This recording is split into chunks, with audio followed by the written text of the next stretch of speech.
Hey guys, and welcome back to this channel. In this video I'll be showing you guys another way to not be like pushed by the pollution bubble when it pops in Heartopia.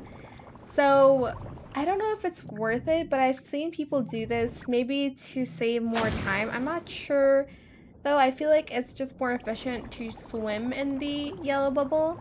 But after the fourth sound of the heartbeat, that's what I call it, you're gonna wanna select the sitting pose. You'll still get the pollution on your body, but you will not be moved by the force of the bubble. But yeah, I feel like it's just more efficient to go in the yellow bubble. I've seen other videos as well where you use the canvas, or you use the bazaar drinks and foods. So when it's going to pop, you'll be in an eating action, I guess. But yeah, I don't know guys. I think it's just more efficient to do it the normal way, but let me know what you think in the comment section down below.